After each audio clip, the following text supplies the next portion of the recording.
Hey everybody, it's Steez from NetsGC. Today I'm going to be going over what the new Season 3 looks like, prizes to look forward to.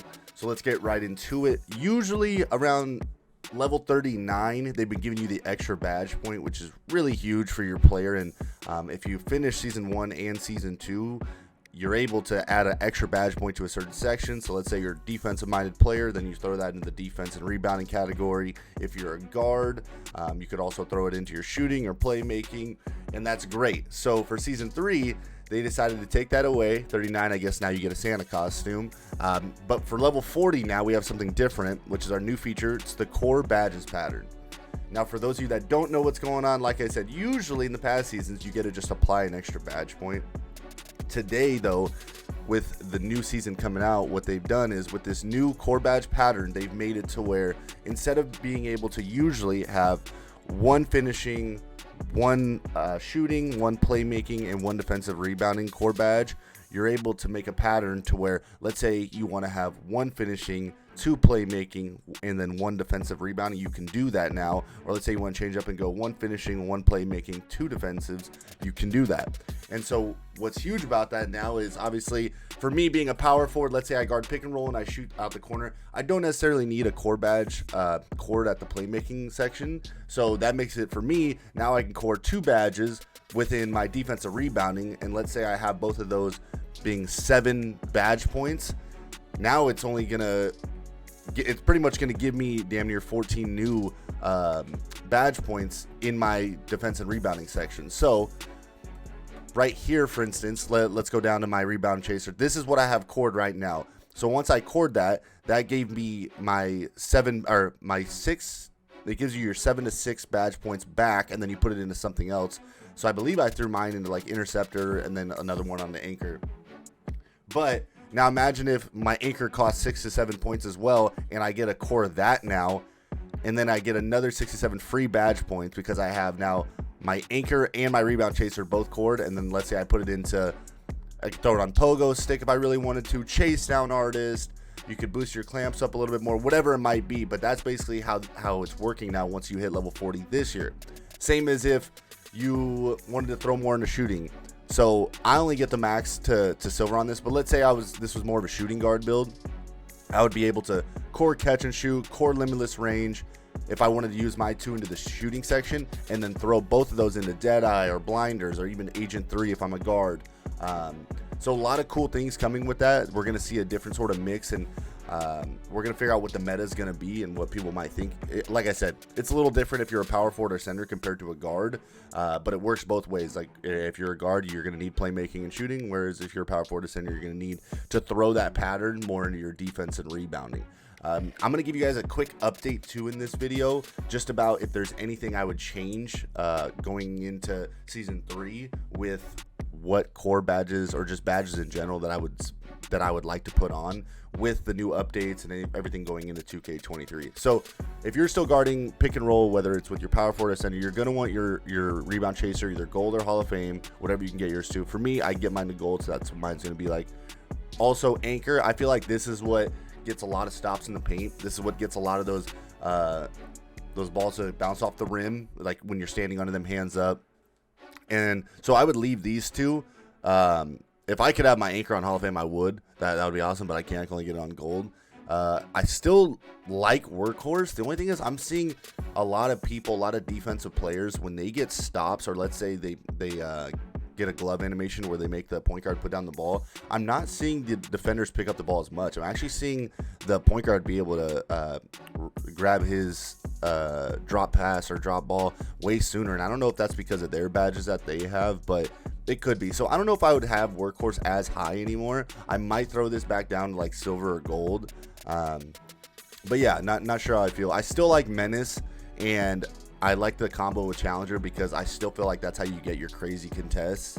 One thing I have noticed though is that these point guards they have their clamp breaker on really high nowadays, so they're getting a lot of good bump animations.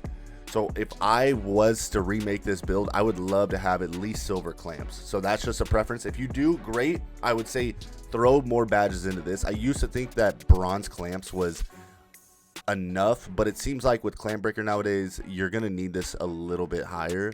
So that's something I would definitely look into. Box Out Beast. Okay, at the beginning we were talking about Box Out Beast, and we said that a lot of people are still breaking box outs, but you want to have it maxed. I have tested it a little bit from Hoff to Gold. I don't see that much of a difference. The same box outs still get broken, and then every once in a while your power forward or center just will hold its box out, and it's kind of 50-50 random. You do have to play with the right stick a little bit more to gain your leverage and hold your ground with box outs, but also a lot of it has to do with your strength as a power forward or center. So if your strength isn't that high as a power forward or center, then I don't want to tell you to make a new build, but your box outs are really based on strength. So just try to keep that in mind when going about your box out and box out beast. For finishing, this isn't a huge case for my power forward build, so he's not going to get a crazy amount. But let's say you were on a build that was more of a finishing type, so you want to know which ones to use. I do love rise up for centers that get the ball in the paint. So if you grab an offensive board, rise up is how you're going to get a lot of your standing dunks. So I would focus on that if I was a 7-1, 7-2, 7-3 center. Posterizer is always going to be a big badge for any finishing type of build, so make sure you have this one. Fast twitch, not a lot of people use this as much. I know a lot of people had this more in the past 2Ks because it definitely meant something, but not as much anymore. Limitless takeoff is a huge badge this year. You could definitely see the difference between bronze, silver compared to gold and Hall of Fame. So if I was on a finishing build and that was more my play style, I would definitely have this up more. And then the rest in the section, they're okay. Yeah, you have your Pro Touch, your Slithery, your Giant Slayer. Those are always going to be like pretty solid and decently important. But for others, like the guards, I'd say their biggest one's going to be Limitless Takeoff, Posterizer, and then for centers, Rise Up. For shooting, what I've seen people start using more now, because they didn't think it was real at first in NBA 2K23, was blinders. I see blinders being used way more now, so if you're a guard, make sure you guys actually have this up. And I still know that Agent 3 is the other really good shooting badge.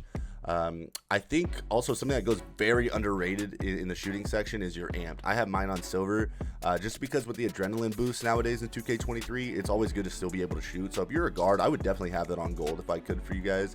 Maybe silver's enough, and if it is for you, perfect, don't worry about it. But I like those badges. So amped, Agent 3, and blinders right now. Deadeye, I've never used Deadeye, and I still feel like I can shoot contested shots and hit them just fine. And limitless range, I feel like, is a key necessity if you're a guard nowadays. Minimum, you have to have it on gold so you can still shoot from deep. Just the way that the contest systems are, you're going to want to need it. You're going to want to be able to shoot from way behind the line. And then for playmaking, listen, I'm not the craziest expert with being a playmaker and being a guard, so I can't give you guys too much, but I do know that this clamp breaker badge right here is helping a lot of people out. So if you're a rim running guard and that power forward or center's playing high and you need to bump by them, this is the badge that you want to have maxed out. And bailout's always nice to have. I even have it on my power forward just in case you make a mistake. Dimer, if your team needs it and that you feel like they're not hitting that good of shots, this is the one. You're always going to need your handles for days and your killer combos. So yeah, hopefully this kind of helped you out. Like I said, going into this season 3 with that level 40 being the core badge patterns, it's huge, because if you get level 40 this year, you're going to be able to core 2 badges in one section, and it's of your choosing. So being able to get anywhere from 13 to 14 badge points back and throwing it into whatever else you want, that's going to be really crucial for each and every one of your guys' builds that you have in NBA 2K23. I really hope this video helped you guys, gave you more of an understanding on what that meant at level 40, because I know some people were a little confused, especially since applying the extra core badge or extra badge point was taken away in this season. So hopefully that helps. If you guys have any questions, comment in the section below. Let me know. Follow all of our social medias. Make sure you like and subscribe to this video, and I'm going to get on out of here, guys.